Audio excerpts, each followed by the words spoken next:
मैं अपने ड्रामे को ओन करती हूँ और मैं डंके की चोट पे उसको ओन करती हूँ। मेरा बच्चा है ना, बिगड़ा हुआ भी है तो मैं उसको ओन कर रही हूँ। इस इंडस्ट्री में जितनी भी लड़कियां लड़के आते हैं सबको कास्टिंग काउच का सामना करना पड़ता है। क्या राइटर्स के लिए भी ऐसा कुछ है? कोई भी यहाँ से कोई बात जाएगी तो उन्होंने कहना है कि एंकर ने ये बात की, मिसबा नशीन ने ये बात की। उसमें तलाक भी होती है, उसमें एक्स्ट्रा मैरिटल अफेयर्स। जब साली बहनोई का चक्कर, इस पर तो बहुत ज्यादा तनकीद हुई। 90% मर्द क्या ऐसे नहीं है? तो 90% भी तो कह रहे हैं। तो आप तो 10% में आते हैं ना, आप ना परेशान हो। ऐसी ऐसी चीज़ें हो रही हैं कि हम वो लिख भी नहीं सकते। पैमरा हमें उस चीज़ की परमिशन नहीं देती। फॉल्ट है उसमें एक जियो वालों का, वो मैं उनको खुद भी पर्सनली भी कहती हूँ। इसी बात पे मेरी थोड़ी सी उनके साथ हुई भी थी। जो एसपी सामिया है वो पहले एसपी इब्रार था, वो अच्छा। मेल से फीमेल उन्होंने करवाया। मेरे बारे में लोग कह रहे हैं कि तुम्हें राइटिंग से ब्रेक ले लेनी चाहिए।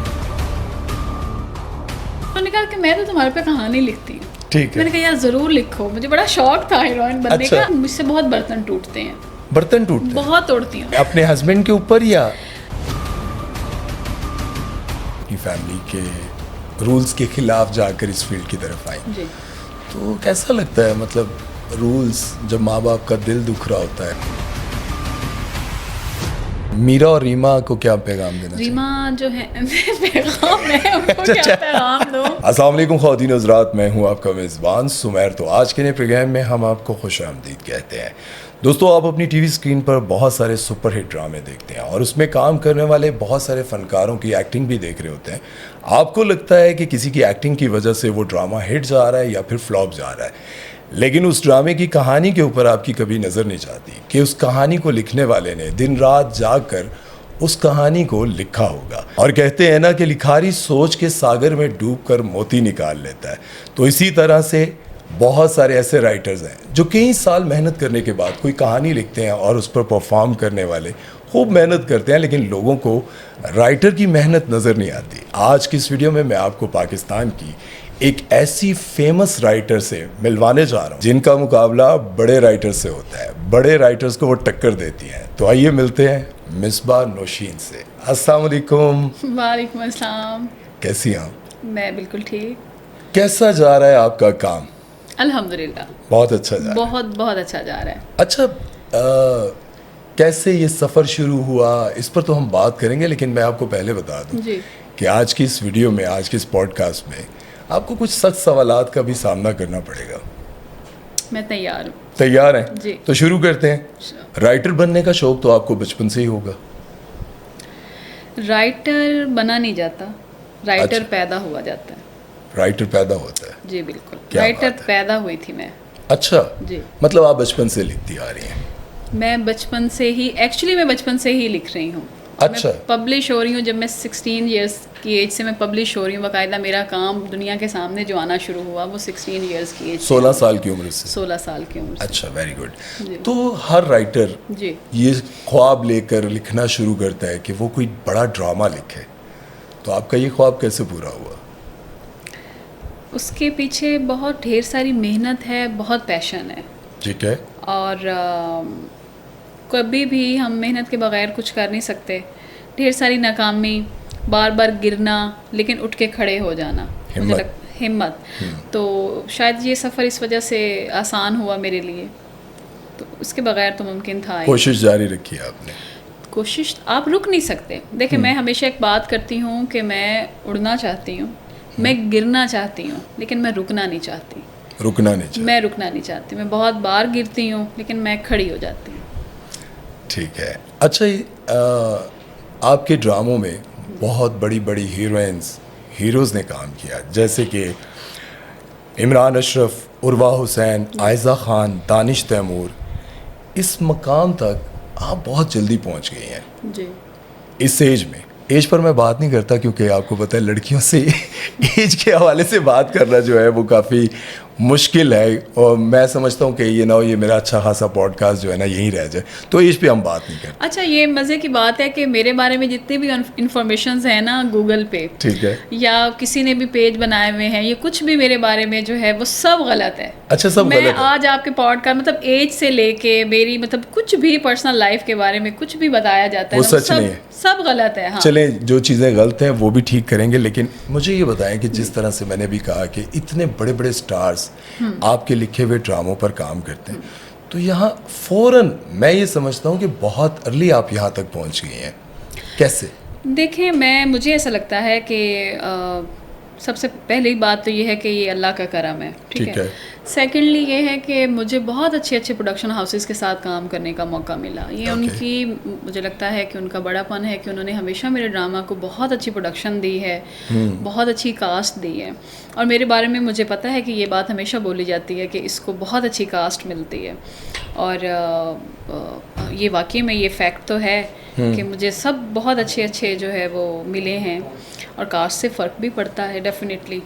तो शायद ये ब्लेसिंग है, या वो जब भी मेरे वो स्क्रिप्ट को वो लोग बना भी बहुत अच्छा देते हैं, या शायद वो कुछ लिखे में, मैं तो नहीं कहूँगी कि मेरे लिखे में कोई इतनी बहुत वो होती होगी बात, लेकिन शायद प्रोडक्शन हाउसेस वाले समझते हैं और एक्टर्स को भी लगता है, और वो फिर बखुशी करते भी हैं उसको। पहली बार किसने चांस दिया? हाँ, ये बहुत अच्छा सवाल है। पहली बार मुझे चांस दिया था जियो ने। जियो ने दिया। इतने बड़े चैनल ने? ये मेरा शुरू से है कि मैंने हमेशा 3 चैनल्स के साथ काम किया, उसमें जियो उस वक्त भी नंबर 1 पे जा रहा था।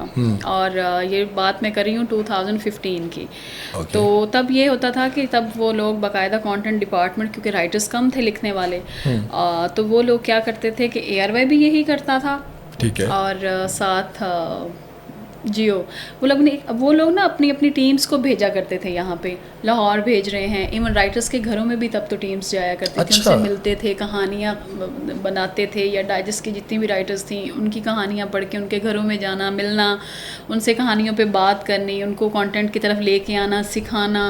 अच्छा, तो जी बिल्कुल। तो इसी तरह से जियो भी मेरी एक किताब थी लम्हा जहाँ गुसल के नाम से, उसके अंदर जो मेरा पहला वो था, वो मैं 17-18 साल की एज में मैंने जितनी कहानियाँ लिखी थी वो मैंने उसमें वो पब्लिश करवाई थी। वो पूरा अफसानों का एक मजमुआ था, एंड में एक नावल था मोहब्बत गुमशुदा मेरी के नाम से, और उसके अलावा जो है बाकी सारे अफसाने और वो सारी चीज़ें थी। तो मैंने कहा कि ये वक्त कभी नहीं आएगा, ये फीलिंग्स, ये थॉट्स जो हैं, जो इतनी यंग एज की हैं, टीन एज की, तो मुझे इनको हमेशा के लिए संभाल के रखना है ना। तो फिर मैंने उसको किताब की शक्ल में जब मैं लेके, वो बुक जो है वो मेरी पहुंची उनके पास, जियो के पास।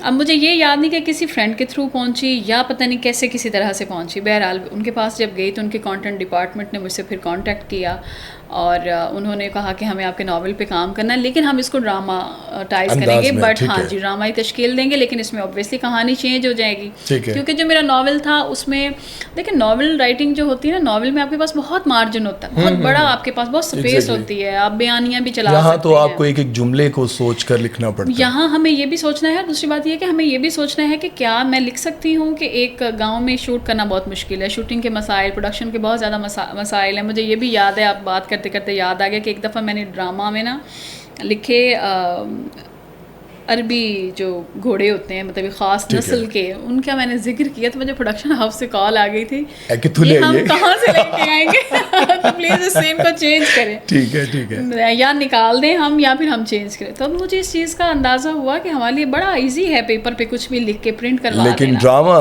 जी। फिर वो जब ड्रामाटाइज हुआ, और वो जब पहली बार, और मुझे पता भी नहीं था, स्क्रिप्ट की नो हाउ नहीं थी, और मैंने बाकायदा सीखा, फिर पैशनेट में बहुत ज़्यादा थी। अच्छा, मेरा एक सवाल जो कि शायद आपको मुनासिब लगे ना लगे, लेकिन मैं पूछना चाहूँगा, आपको पता है कि इस इंडस्ट्री में कास्टिंग काउच का बहुत बड़ा प्रॉब्लम है जी। इस इंडस्ट्री में जितनी भी लड़कियाँ लड़के आते हैं, सबको कास्टिंग काउच का सामना करना पड़ता है। क्या राइटर्स के लिए भी ऐसा कुछ है, उनको भी फेस करना पड़ता है कास्टिंग काउच? नहीं, ऐसा कुछ भी नहीं है, ना मैंने कभी ऐसा सुना है, क्योंकि हमारा चेहरा जो है ना, वो हमारा जब वन लाइनर जाता है, हमारी जो कहानी है ना, वही बेसिकली एक राइटर का चेहरा होता है, ठीक है। तो ये जो चेहरा अब लोगों के सामने आ रहा है, ये चेहरा नहीं है। मेरा जो काम है ना, वही मेरी पहचान है। तो वो पेपर जो है ना, जो एक वन लाइनर की सूरत में एक जो स्टोरी जाती है, वो फैसला करता है मेरा काम आगे जाएगा या नहीं जाएगा। नहीं देखिए, जिस तरह से आपको भी डायरेक्टर से मिलना है, प्रोड्यूसर से मिलना है, अच्छा कहानी मैं डिस्कस आपकी बात का मतलब समझ गई हूँ। मुझे अच्छी शक्ल होने का कभी फायदा मिला नहीं है। अच्छा हाँ, मुझे नहीं मिला, मैंने कभी फायदा उठाया नहीं है। देखें अब ये जितने भी डायरेक्टर्स देख रहे हैं वैसे तुसी ज्यादती कीती है। मैं नहीं, मुझे ऑफर्स आती हैं। अच्छा ठीक है, बिल्कुल मुझे ऑफर्स आती हैं, लेकिन मैंने कहा ना कि मैं वो बंदा ही नहीं हूँ इस मामले। अच्छा मतलब आपको फेस भी नहीं करना पड़ा ये सब कुछ? नहीं, मुझे कभी भी नहीं कभी नहीं। अच्छा वैसे बहुत सारी एक्ट्रेसेस भी कहती हैं मुझे कभी ऐसा हुआ नहीं, मैंने कभी ऐसा फेस किया नहीं, लेकिन मेरा हर बार जिन भी सेलिब्रिटीज़ के साथ मैंने इंटरव्यू किया, बात की, तो मुझे उनसे ये सुनने को मिला of the camera, behind the camera, कि ऐसा होता है यार, लेकिन क्या करें। देखिए, मैं आपको ऑन रिकॉर्ड ये बात कर रही हूँ और मैं ऑफ रिकॉर्ड भी यही बात करूँगी कि मुझे कभी इस चीज़ का सामना नहीं करना पड़ा। अच्छा। क्योंकि मुझे लगता है कि राइटिंग जो है, मैं घर बैठ के काम कर रही हूँ, तो बड़ा सेफ एंड सिक्योर सी ये मतलब इस फील्ड का सबसे मोतबर काम क्या है? अच्छा, आपके ड्रामे को क्रिटिसाइज ज़्यादा किया जाता है जी, क्योंकि आपकी कहानियाँ, आपकी स्टोरीज़ कुछ ऐसी होती हैं, तो क्या आप ऐसी स्टोरीज़ जानबूझकर लिखती हैं कि लोग आपको क्रिटिसाइज करें या आपको फेम मिले? देखिए, मैं इस चीज़ का इस सवाल का जवाब मैं क्या दूं। मुझे एक बात बताएं कि हमारी जो आवाम है ना, उससे मुझे एक प्रॉब्लम है। ठीक है। अगर उन्हें हमसे प्रॉब्लम है, ठीक है, हम काम कर रहे हैं, हम दे रहे हैं, उनको ये समझने की ज़रूरत है कि कोई भी राइटर, डायरेक्टर, एक्टर जो भी काम कर रहा है, उसमें सिर्फ ये 3 लोग मुलविस नहीं होते। अभी मैं पॉडकास्ट आपके उसमें शो में आई हूँ, लोग देख रहे हैं, आप बैठे हैं, मैं बैठी हूँ, मगर पीछे पूरी एक टीम वर्क है। वो टीम किसी को नज़र नहीं आ रही। अब कोई भी यहाँ से कोई बात जाएगी तो उन्होंने कहना है कि एंकर ने ये बात की, मिस मोनोशीन ने ये बात की, और वो फिर उस चीज़ पे जो है बहुत ज़्यादा वो, ऐसा नहीं होता। हर चैनल की अपनी पॉलिसी है। ठीक है। जियो की अलग है, ARY की अलग है, हम टीवी की अलग है। मैं इन्हीं तीनों की बात करूंगी क्योंकि मैंने हमेशा इनके साथ काम किया। अब होता क्या है कि अब उन्होंने एक पॉलिसी बनाई है, एक उनका क्राइटेरिया है कि उसी क्राइटेरिया के अंदर है कि हमें एक कहानी बनानी है और उनको देनी है। ठीक है। ARY फैमिली ड्रामा करता है, वो बहुत कम कुछ डिफरेंट करता है। ओके। हम टीवी रिस्क लेता है। जो जियो है, जियो की स्क्रीन जो है वो मशहूर है कमर्शियल ड्रामा बनाने के लिए, और mega projects, high production values के साथ बहुत ज़्यादा पैसा लगाती है, बहुत ज़्यादा है। लेकिन जाहिर सी बात है, उनकी कहानियाँ भी कमर्शियल होती हैं, उसमें तलाक भी होती है, उसमें एक्स्ट्रा मैरिटल अफेयर्स भी होते हैं, उसमें वो सारी चीज़ें। अब एक पूरा कंटेंट डिपार्टमेंट है जिसके साथ मैं एसोसिएटेड हूँ। अब मुझसे मैं आपसे सॉरी आपकी बात करके मैं असल में ये पूछना चाह रहा हूँ, जिस तरह आपने ड्रामा लिखा दरार, ठीक है, उसमें एक ऐसा आपने दिखाया कि एक जो वाइफ है वो भी एक ही घर में प्रेग्नेंट है और साली जो है वो भी उसी घर में प्रेग्नेंट है और दोनों का अफेयर चल रहा है। साली प्रेग्नेंट नहीं थी, चलें बहरहाल अफेयर तो वो वहाँ तक चल रहा है ना जी।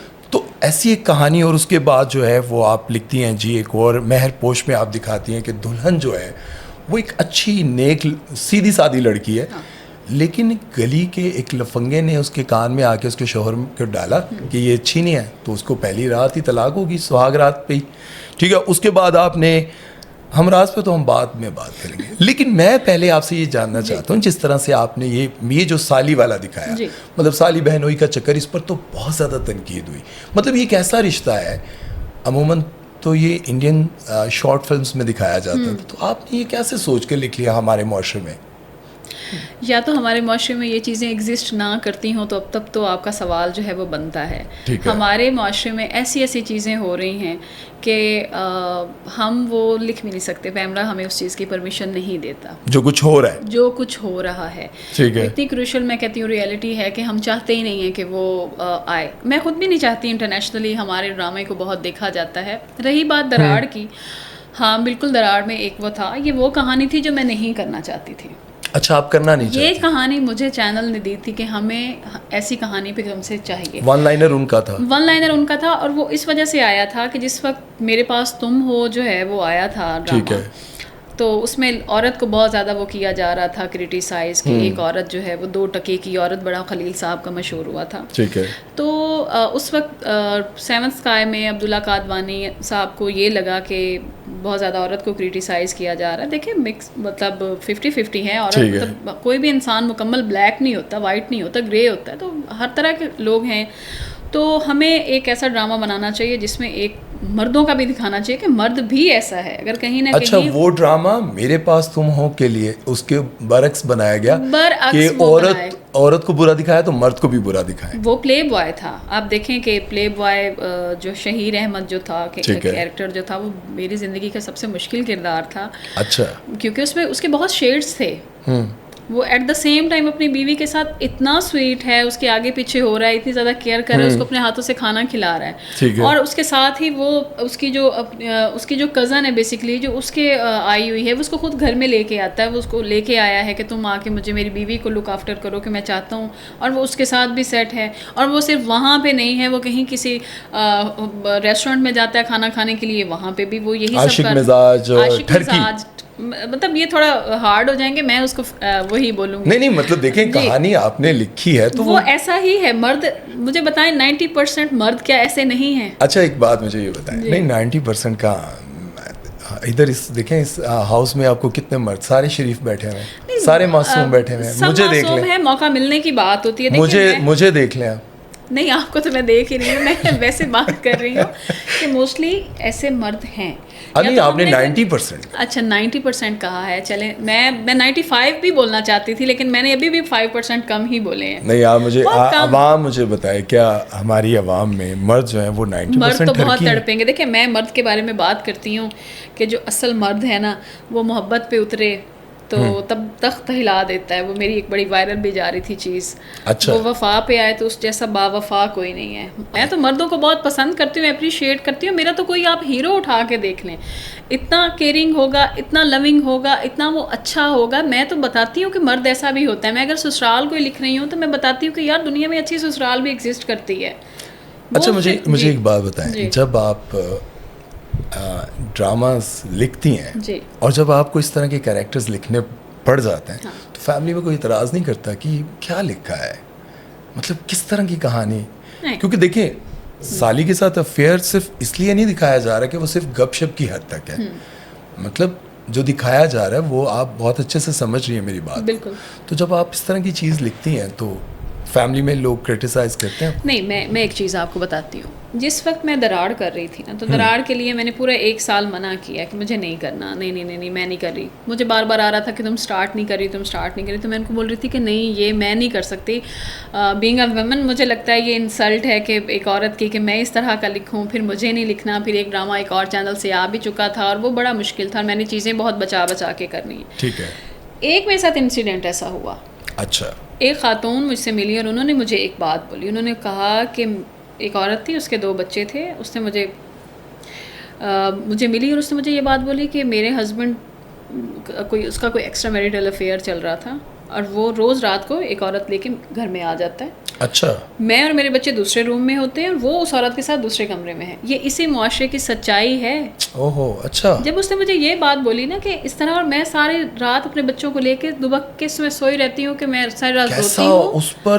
उस पर क्या बीत रही थी, ये वो चीज़ थी, ये वो टर्निंग पॉइंट था, ये वो किक थी जब मैंने ये डिसाइड किया कि नहीं, मुझे अब इस पे लिखना है।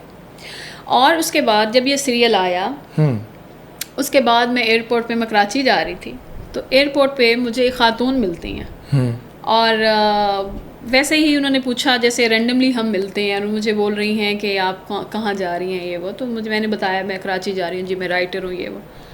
तो मुझे एकदम से कहती हैं कि बताया मैंने कि दरार उन दिनों ऑन एयर था। तो मुझे कहती हैं आपने मेरे भाई की कहानी लिखी है। I said what? नहीं तो बिल्कुल नहीं। उन्होंने कहा जो ड्रामे में हो रहा है एज इट इज़ जो है, ये मेरे भाई की ज़िंदगी की कहानी है। आपका ड्रामा ऑन एयर होने पे मैंने अपने जो है वो भाई को कॉल की। मैंने उसको बोला किसी लड़की ने तुम्हारी ज़िंदगी की कहानी लिखी है, तुमने किसी को सुनाई है? ठीक है। ही सेड नो, तुम कैसे हो सकता है? नहीं ऐसा कुछ भी नहीं है। And I was shocked literally ना, कि मुझे नहीं पता था कि इस हद तक भी इस तरह चीज़ें होती हैं। वो खातून पूरी फ़्लाइट में वो मेरे साथ बैठी रही, और वो बताती और वो रही? मुझे बताती रही चीज़ें और मैं बिल्कुल ऐसे थी। उन्होंने सीट एक्सचेंज की ना किसी के साथ, माजरत ठीक करके है, यार मुझे हाँ। इसके साथ बैठना है। और मेरी ज़िंदगी का ऐसा वो टर्निंग पॉइंट था कि मैं बड़ी आपने सोचा कि लिखना चाहिए, लिखना चाहिए। लेकिन वो जो लड़की थी जिसने आपको ये सारी कहानी बताई कि मेरा शौहर जो है वो किसी को लेकर आता है और मैं बच्चों, बिल्कुल वो सच्ची जब कहा। आपके सामने ये बयान करी होगी तो क्या उसके वो चेहरे रो के क्या रही थी, एक्सप्रेशन वो होंगे? लिटरली रो रही थी। और मैंने उसको एक बात की थी, आपने अगर दराड़ का एंड देखा है तो उसमें मैंने दिखाया था कि वो उसको मोस्टली हमारे यहाँ, मैंने उसको बोला तुम छोड़ दो ऐसे मर्द को। कि यही पॉइंट था जो मुझे ये ड्रामा लिखना, मैंने कहा कि मैं लिखूंगी। और जब ठीक है। मैंने दिखाया उसमें कि जब हीरोइन को पता चलता है, मोस्टली क्या होता है कि शहीर अहमद जो है, शहीर अहमद ऐसा एक वो था कि बहुत वो मिलियनेयर बंदा है, बहुत बड़ा बिजनेसमैन है, उसके ठीक है। पास सब कुछ है। मोस्टली क्या होता है कि ख़वातीन मजबूर हो जाती हैं औलाद को लेके, ख़वातीन मजबूर हो जाती हैं पैसा दे के कि हम सरवाइव कैसे करेंगे, फाइनेंशियली हमें कोई सपोर्ट करने वाला नहीं है। ठीक है, आसाइशों की भी हम लोग बहुत जल्दी आदी हो जाते हैं। ठीक वो है। सारी चीज़ें थी, एक लग्जरी लाइफ भी उसके सामने थी, उसकी बेटी भी उसके सामने थी, और साथ वो गुनाह भी था ओहो, कि वो उसका शौहर उसको कहता है कि मैं तो ऐसा ही हूँ, ऐसा जो ही। भी है जैसे भी है मुझको एक्सेप्ट करो, कबूल करो, ये सब चीज़ें, ये ठाट बाट ये वो, साथ वो उसको भी वो सब कुछ दे रहा है, वो उसको उसने, लेकिन मैं रहूंगा ऐसे। लेकिन मैं रहूँगा ऐसे ही, तुम्हें मुझे इसी के साथ कबूल करना पड़ेगा। और फिर इरहा के अल्फाज थे कि इस गुनाह के साथ तो मैं नहीं रह सकती। इस वो छोड़ गुनाह के के चली जाती साथ, ओहो, है। जब वो छोड़ के चली जाती है तो उसकी बेटी उससे छीन ली जाती है। ओ अच्छा। एक औरत से जब उसकी औलाद छीनी जाती है तब वो औरत के लिए बड़ा मुश्किल होता है, तो वो हर हरबा आजमाता है। वो फिर भी कहती है कि मैं इस गुनाह का साथ नहीं दूंगी। वो छोड़ के उसको जाती है, वो फिर से ज़िंदगी ज़ीरो से शुरू करती है। वो जितनी मुश्किलात उसको दे सकता है वो देता है, और वो बेटी से मिलने नहीं देता, वो उसको धक्के मार के निकालता है कि जब जब वो आती है। लेकिन वो औरत यही बोलती है कि मैंने अपनी तरफ से ये एक मैसेज दिया था ख़वातीन को कि भाई स्टैंड लो, अगर तुम स्टैंड लोग लो। इस तरह की चीज़ें कर रही हो तब ही बुराई ख़त्म होगी, तब ही मर्द जो है वो इस चीज़ को सोचेगा, बीवी के हकूक़ को और इन चीज़ों को। देखिए मैं हमेशा ख़वातीन के हकूक़ की बात करती हूँ, बीइंग अ वुमन मैं वुमन एम्पावरमेंट की ही बात करती हूँ। ठीक है। एज अ वुमन मुझे ऐसा लगता है कि अगर जो चीज़ मेरे लिए एक्सेप्टेबल नहीं है, मैं उसको नहीं अगर करूँगी तो मैं किसी दूसरे के लिए भी वो नहीं करूँगी। नहीं करेंगे। मैं अगर स्टैंड लूँगी, मेरा ताल्लुक जो है वो एक फ्यूडल फैमिली से है, वहाँ पे नहीं था ये सारी चीज़ें।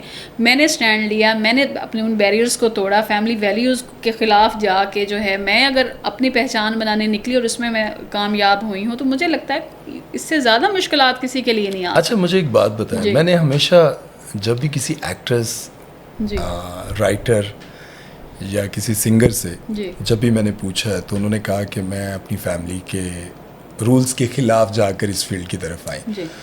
तो कैसा लगता है, मतलब रूल्स, जब माँ बाप का दिल दुख रहा होता है कि मेरी बेटी इस फील्ड को ज्वाइन कर रही है, भाई का दिल दुख रहा होता है, तो उसके बावजूद लड़कियां इस तरफ आती हैं।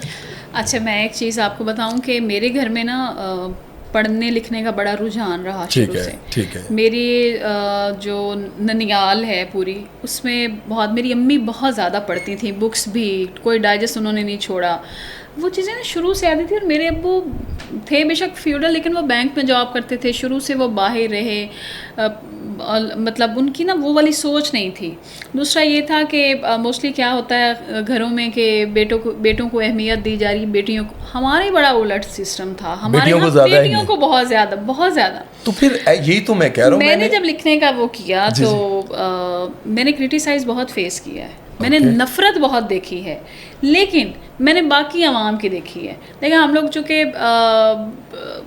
हम लोगों का फैमिली सिस्टम, मतलब मेरे जैसे बरादरी सिस्टम है हमारे यहाँ, हमारी बाकी जो फैमिली है सब ने क्रिटिसाइज़ बहुत किया कि ये क्या कर रही है, ये क्या कर रही है। क्योंकि हमारे यहाँ तब जिस ख़ानदान से, जिस वक्त की मैं बात कर रही हूँ, बैक 2008-9 की मैं बात कर रही हूँ, उस वक्त वहाँ पे क्या था कि किसी बच्चे को यूनिवर्सिटी पढ़ने की परमिशन नहीं थी। ठीक है। किसी बच्ची जो है वो टीचिंग कर सकती है, मगर वो बैंक में जॉब करना मायूब समझा जाता है। वो उनको यही होता है कि बस वो शादी। हमारे यहाँ पहचान क्या थी किसी भी लड़की की? फ़लाँ की बेटी, फ़लाँ की बहन, फलां की बीवी, ये चीज़ मुझे बड़ा बॉदर करती थी। मैं कहती थी क्यों? मैं तभी ये कहती थी कि मैंने अपनी पहचान ये बनानी है कि जहाँ मेरा नाम लिया जाए ना कि मिसबा नौशीन, तो लोगों को पता हो कि ये मिसबा नौशीन है, इसका ये प्रोफेशन है, इसकी ये पहचान है। इस पहचान ने मुझे इतना ज़्यादा वो किया कि ये मोटिवेशन थी, मैं पैशन था मेरा। नाराज़गी थी मतलब वालिदैन की? नहीं, बिल्कुल भी नहीं। मेरे फादर, मैंने जब पहली कहानी लिखी तो मैं अपने बाप से, मुझे ना इश्क है और ये सबको पता है। अरे मेरे अब्बू ने, मतलब मैं आपको बताऊं कि कहानी लिखी, वो पोस्ट करवाने जाते थे। अच्छा। मैंने अपनी पहली किताब के उसमें लिखा कि मैं एक दफ़ा, स्ट्राइक्स वगैरह हो जाती हैं आपको पता है शहरों में, तो अब्बू रोज़े से थे और गर्मी का रोज़ा और बड़ा, वो उस वक्त पोस्ट ऑफिस जाना था और मुझे याद है कितनी तपते दोपहर, अब्बू इतना लंबा रूट लेके जो है वो गए हैं मेरा सिर्फ वो पोस्ट करवाने के लिए। अब्बू की अल्हम्दुलिल्लाह वो हैं, लेकिन पैरालाइज्ड हैं, तो इस वजह से मुझे थोड़ा सा, लेकिन उन्होंने जो आप मेरी बैक पे मेरा वो बाप और उसके बाद मेरा भाई।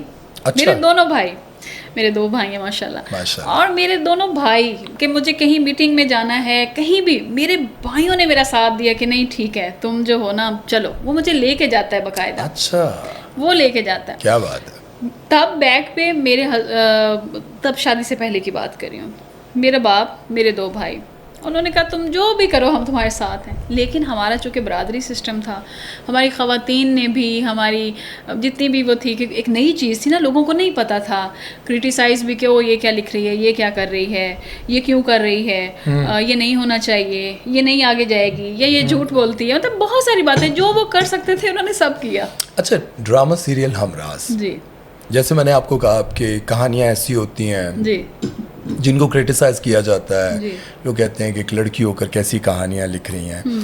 इसी तरह से अगर हम ड्रामा सीरियल हमराज की बात करें, जो कि आजकल फेरोज़ खान, आयज़ा खान और बड़ी कास्ट के साथ आप लोग देख रहे हैं, इस ड्रामे के हवाले से आपने बहुत ज़्यादा ट्रोलिंग और क्रिटिसिज्म को फेस किया है, तो मुझे ये बताएं कि कैसा लगा? उन लोगों ने भी किया जिन्होंने ड्रामा नहीं देखा, हाँ बेकार ड्रामा है ये वो, तो क्या मतलब फील आ रहा होगा कि यार मैं इतनी बड़ी राइटर हूँ और हर जगह मेरे बारे में बात हो रही है कि यार बेकार ड्रामा हर जगह हो रही है। और मेरे आके इंस्टा पे या डीएम मुझे आ रहे हैं, और लिटरली नीचे जो है वो आके मुझे बुरा भला बोला जा रहा है। अच्छा, आपको बुरा भला बोला? हाँ बिल्कुल बोला जा रहा है। ओहो, मतलब आपको क्यों इस तरह कहा जा रहा है? राइटर एक कहानी लिख देता है, देखिए उसमें ऐसा क्या था? मतलब मुझे ये समझ आती है कि आप इतनी बड़ी राइटर हैं, ठीक है, और मैंने अभी शुरू में कहा कि कुछ सवालात जवाबात ऐसे होंगे जो शायद आपको, नहीं, कोई मसला नहीं, ठीक है। देखिए, आप इतनी बड़ी राइटर हैं, आपने एक ड्रामा लिखा जिसमें आयज़ा खान को लिया जा रहा है जो पाकिस्तान की बहुत बड़ी स्टार है, और दूसरी तरफ फेरोज़ खान है जिनकी फ़ैन फॉलोइंग ना सिर्फ पाकिस्तान में, इंडिया, बांग्लादेश में, ठीक है, उनको लिया जा रहा है। लेकिन कहानी ऐसी है जिसकी सीन के साथ कोई सेंस नहीं है, कोई लॉजिक नहीं बन रही, कोई पता नहीं चल रहा, तो ये सारा कसूर आपका ही है ना? तो ज़ाहिर है। अच्छा, देखिए सबसे पहली बात ये होती है एज अ राइटर कि एक ड्रामा मैंने लिखा, मेरे साथ पूरी एक कंटेंट की टीम थी। कंटेंट टीम में जो है वो 4 से 8 लोग होते हैं। अगर वो ड्रामा जब हो जाता है फिर प्रोडक्शन में जाता है, प्रोडक्शन कास्टिंग से पहले प्रोडक्शन के लोग उसको पढ़ते हैं, पोस्ट प्रोडक्शन की मैं बात करूँ, प्री प्रोडक्शन में तो जो हो रहा है, उसके बाद प्री प्रोडक्शन में वो जाता है, वो लोग पढ़ते हैं, फिर वो लोग बताते हैं कि हाँ भाई ये A क्लास स्क्रिप्ट है, B है, C है, या बिल्कुल ही फारिग है, इसको करना है या नहीं। 8 बजे वाला टाइम मिलेगा, 11 बजे वाला, वो डिसाइडेड होता है, ठीक है, उसी वक्त ये डिसाइडेड होता है। मोस्टली मुझे तो अब यही शायद वो कर के तो ये होता है कि मैं लिखती ज़्यादा प्राइम टाइम का हूँ, तो मैं 7 या 9 बजे वाला बहुत कम करती हूँ, नहीं करती बल्कि। तो जिस वक्त वो हो गया, उन्होंने वो सारा स्क्रिप्ट पढ़ा, फिर आती है डायरेक्टर की बारी, फिर डायरेक्टर पूरा स्क्रिप्ट पढ़ता है, ठीक है। मुझे एक बात बताएं कि अगर हमराज के स्क्रिप्ट में इतने इश्यूज होते हैं, इतना बड़ा डायरेक्टर उसको ना आता करने के लिए, इतनी बड़ी कास्ट उसके लिए एक्साइटेड ना होती, कम से कम भी, मुझे नहीं पता एक्चुअली कितने लोग इसमें इन्वॉल्व होते हैं, लेकिन कम से कम भी 60-70 तो होते ही होंगे ना लोग, ठीक है, सब पढ़ रहे हैं, सब देख रहे हैं, क्रिएटिव लोग हैं, सब पढ़ रहे हैं, और बार-बार डिस्कशन भी बार-बार डिस्कशंस हो रही हैं, सब चीज़ें आ रही हैं, सब एक्साइटेड भी हैं, शूट इतना अच्छा हो रहा है, हाइप में है, वो एंजॉय कर रहे हैं, मुझे भी मैसेजेस आ रहे हैं कि व्हाट स्टोरी या बड़ा डिफरेंट है, ये है वो है। अब मुझे एक बात बताएं, वहाँ कोई क्यों नहीं बोला? ये चीज़ें उनको भी तो नज़र आ रही थी। अगर ये स्क्रिप्ट का फ्लॉ होता तो हो सकता है कि आपने जैसे अब्दुल्ला कादवानी इस ड्रामे के और असद कुरैशी जो हैं प्रोड्यूसर हैं, हो सकता है कि आपने रिक्वेस्ट की हो या किस सिलसिले में कि कर लें? नहीं, देखें, रिक्वेस्ट पे कोई भी जो है ना करोड़ों का बजट नहीं लगाएगा, नहीं वो लगाएगा, कुछ छोटी मोटी फेवर दे देगा, ठीक है। लेकिन कभी भी ना ये जो ये कहते हैं फेवरेटिज्म है कि जी फलां को तो फेवरेटिज्म पे काम मिलता है। ठीक है, मैंने भी सुना है कि मेरे बारे में ये बात होती है। जब तक टैलेंट ना हो ना, आपको नहीं मिल सकता वो काम। अगर आप में टैलेंट नहीं है, आप मुझे एक चांस देंगे, 2 देंगे, तीसरी बार आप कहेंगे यार सॉरी मैं तुम्हारा फ़ोन उठाना भूल गया, मैं फलां जगह बिजी था, और चौथी बार मैं अगर करूँगी तो मैं एज इट इज़ खुद ही समझ जाऊँगी कि नहीं भाई, अच्छा। अब ये मेरा काम नहीं करेंगे। देखिए, आपने पहले जितने भी ड्रामे किए, बिल्कुल ठीक है, वो हिट भी गए, बड़ी कास्ट हमेशा होती है। इस बार तो आपके साथ डायरेक्टर भी बड़े थे जी, जिन्होंने इश्क मुर्शद डायरेक्ट किया। फारूक रिंद बड़ा नाम है हमारी इंडस्ट्री का, बिल्कुल। तो उनके होते हुए सीन दूसरे एपिसोड में ही कहानी खुल गई सारी, पता चल गया क्या होना है। तो उस वक्त भी आपको नहीं लगा कि अब थोड़ा चेंज कर देना चाहिए, या फिर डायरेक्टर ने कहीं ऐसा कुछ किया है कि कुछ सीन्स आगे पीछे हैं? क्योंकि मुझे जहाँ तक पता चला कि फारूक रिंद और आपकी कोई लड़ाइयाँ शाइयाँ भी बड़ी हुई हैं और एक दूसरे को ब्लॉक भी किया आप लोगों ने, और मेरा ख्याल है कि इतनी लड़ाइयाँ हुई हैं। मुझे बताएं आपका खबरी कौन है? नहीं, खबरी तो देखें, बात तो हम भी इसी इंडस्ट्री पर बात करते हैं, हमारे भी इसी इंडस्ट्री में लोग बैठे हुए हैं। तो उन्होंने ये बताया कि मिसबा नौशीन और फारूक रिंद की लड़ाई इस पीक पर चली गई थी कि भाई इन दोनों ने ब्लॉक भी किया एक दूसरे को, अगर आमने सामने होते तो शायद। अच्छा नहीं, ये ना एग्जेजरेट हो गया। ठीक है, देखिए मेरी एक बात सुने, फारूक, ये हुई हैं चीज़ें, कुछ हुई हैं, लेकिन मुझे सिर्फ एक बात ये है कि अगर डायरेक्टर ने भी कुछ चीज़ें की हैं, ठीक है, तो डायरेक्टर ने भी ओन किया था उस स्क्रिप्ट को। कोई भी बंदा जो है ना, वो ये नहीं चाहता कि उसका काम ख़राब जाए, नाम तो उनका भी जा रहा है। लड़ाई किस बात पे? नहीं, लड़ाई नहीं थी, लड़ाई नहीं हुई। असल मसला ये हुआ कि उन्होंने मुझे ये बात बोली थी कि मैं इसको ओन कर रहा हूँ और जो भी मैंने इसमें कुछ किया है तो मैंने उसकी बेहतरी के लिए किया है। तो मैंने आई सेड इट्स ओके भाई, आपने किया है तो मैं इस चीज़ को वो करूँगी। आपको क्या लगता है कहाँ पर किया? उन्होंने कहाँ ऐसी गलती हुई जो आपको लगा कि ये ना होता तो मुझे इतना ज़्यादा क्रिटिसाइज ना किया जाता? देखें, कुछ एडिटिंग के इश्यूज़ हैं जो मुझे नहीं पता, जो मुझ तक भी बात पहुंची है। मैं ऑन रिकॉर्ड ये बात कर रही हूँ कि मुझे ना तो प्रोडक्शन हाउस से ये बात पता चली, ना मुझे मैंने भी सुना कि फ़ारूक रिंद जो हैं वो एडिट पे नहीं थे। ठीक है, एडिट्स पे जब वो नहीं थे तो इस वजह से चीज़ें, और वो जो आगे पीछे वो सीन्स हुए हैं वो हुए।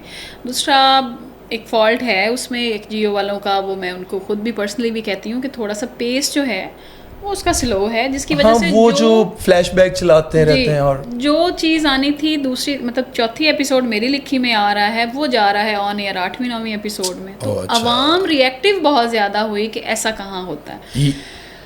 हमारी अवाम हमेशा ड्रामे में रियलिटी ढूंढती है, रियलिटी में उसे ड्रामा चाहिए। हाय हाय हाय हाय हाय, ड्रामे में कोई मर जाए तो रोना आता है, लेकिन सामने अपना कोई चला जाए तड़प तड़प के लोग मर रहे होते हैं, हमसाया मर रहा है उनको पता नहीं है, लाशें गल सड़ जाती हैं हमसायों को पता नहीं है। मगर ड्रामे में अगर लड़की की दुल्हन बनी हुई है और पुलिस आ गई है उसको अरेस्ट करने के लिए, तो हमसे बड़ा जो है वो है कोई नहीं कि ओए तुम लोग कौन होते हो, ऐसी की तैसी तुम लोगों ने जो है वो लड़की को कर लिया। और बड़े लोग हम लोग इतने ही जो है सॉरी टू से मुनाफिक कौम हैं कि हम लोग सिनेमा में जाएंगे, हम लोग 2000 के टिकट पे जो है वो पड़ोसी मुल्क की या हॉलीवुड की कोई मूवी देखेंगे और उसमें एक हीरो जो है वो एक गन के साथ 15, 20, 50 लोगों को मार देगा और हम कहेंगे व्हाट अ मूवी यार, मज़ा आ गया। तो मज़ा आ गया। लेकिन हम अपने ड्रामे में जो है अगर वो हीरो आ गया है अपने लड़की को अरेस्ट करवाने, हमसे हजम नहीं होगा, वो हम बोलेंगे कि उसकी जुर्रत कैसे हुई ये करने की। अच्छा, ये जो आप बात कर रही हैं, इस सीन को मैं देख रहा था जी, जिसमें फ़िरोज़ खान आए जी, तो लोगों ने कहा कि फ़िरोज़ खान की एक्टिंग बहुत ही माठी है इस बार। देखिए, आपने बड़ा सच, क्योंकि आप राइटर हैं जी, और आपने कुछ सोचकर लिखा होगा इसको, तो क्या नहीं, फिरोज खान की एक्टिंग बहुत माठी है, मतलब वो यूं फिर रहे हैं, ऐसे कर रहे हैं, वैसे कर रहे हैं, जो उनके एक्शंस थे वो बहुत माठे थे। क्या आप एग्री करती हैं इस बात से? नहीं, देखिए मैं एक चीज़ हमेशा कहती हूँ कि मैंने जो ये ड्रामा जब मैं लिख रही थी ना, तो मुझे नहीं पता था सारा का किरदार कौन करेगा, अहमर का कैरेक्टर कौन करेगा, लेकिन मुझे ये पता था डे वन से कि साइम जो है ना वो फ़िरोज़ से बेहतर कोई नहीं कर सकता। अच्छा। ये मेरी मतलब मैं बहुत ज़्यादा खुश थी, मेरी मेरी मैं बहुत बड़ा मेरे लिए लकी था ये कि जिस वक्त मैंने सुना कि वो फ़िरोज़ इसको कर रहे हैं, मैं बिल्कुल अच्छा। हाँ, मैं बहुत खुश थी। और ये जब हमराज आया भी नहीं था तो मैं अपने इंटरव्यू में भी ये बात बोल चुकी थी कि फ़िरोज़ ने बहुत उसको वो अच्छा कर रहे हैं और वो बहुत ज़्यादा जो अच्छा, है। आपको उस वक्त लगा, लेकिन बाद में जब लोगों मैंने, क्योंकि आपको पता है कि मैं जो भी वीडियोस बना रहा होता हूँ या जो प्रोग्राम कर रहा होता हूँ, तो मैं कमेंट्स बहुत पढ़ता जी। हूँ। तो उसमें लिखा था कि आयज़ा की एक्टिंग बहुत आउटस्टैंडिंग, जी। और लेकिन फ़िरोज़ की एक्टिंग की बात की जाए तो वो बहुत माठी थी। देखिए ये ना किसी भी राइटर की, डायरेक्टर और एक्ट्रेस की मेहनत पे ये जो पानी फेरते हैं ना फेसबुक के चंद एक लोग, ये बहुत बड़ी ज़्यादती है। वो कॉपी पेस्ट वाले मैसेजेस होते हैं, आप उधर देखिएगा उसका सब पड़ा जगह पे। आप कभी उन्हीं आईडीज़ की ज़रा लिंक खोल के देखिएगा, किसी के 30 फॉलोअर्स होंगे, किसी के 35 होंगे और नो पोस्ट। ओके। शायद किसी ने फेक बनाई ही इसीलिए होती हैं कि भाई हम आएंगे और जत्था पूरा आएगा, वो आके उनको बुरा बदनाम करके बदनाम चला करेगा जाएगा। और चला जाएगा। मैंने ये फ़िरोज़ के साथ भी देखा है और अब मैंने हमराज की वजह से अपने आप पे भी अच्छा, देखा है। एक और बात, जी। जब से फ़िरोज़ खान की मतलब शादी अभी दोबारा हुई, पहले ख़त्म हुई जी। अलीज़े की, उसके बाद से उनका कोई ड्रामा हिट नहीं हुआ। ऐसा नहीं लगता कि, मैंने एक जगह पढ़ा ऐसा जी।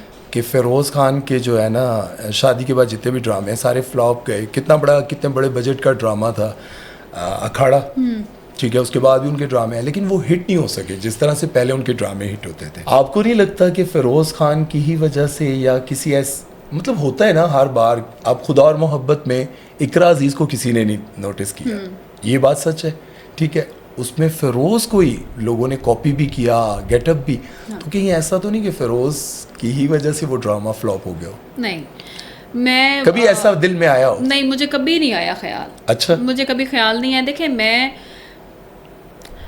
मेरी ना जो क्रिएटिव बंदा होता है ना, वो थोड़ा सा ही सही लेकिन दुनिया से हट के सोचता है। ठीक है। मैं मतलब आप बहुत सारे, अभी मैं इसकी क्या मिसाल दूं कि लोग कहेंगे ना कि यार ये उसने ये जुल्म किया, उसने गलत किया। मैं कहती हूँ नहीं, उस जुल्म के पीछे की वो कहानी पे जाओ, उस वाक़ये पे जाओ कि उसने ये क्यों किया, वो ऐसा क्यों बना, क्यों किया। मेरा मसला ये है कि मैं बहुत ओवर थिंक भी करती हूँ, मैं ऑब्ज़र्व बहुत ज़्यादा करती हूँ इन चीज़ों को। ओके। मुझे ऐसा लगता है कि हमारी आवाम ना राय कायम करने में जल्दी बड़ी करती है। जल्दी।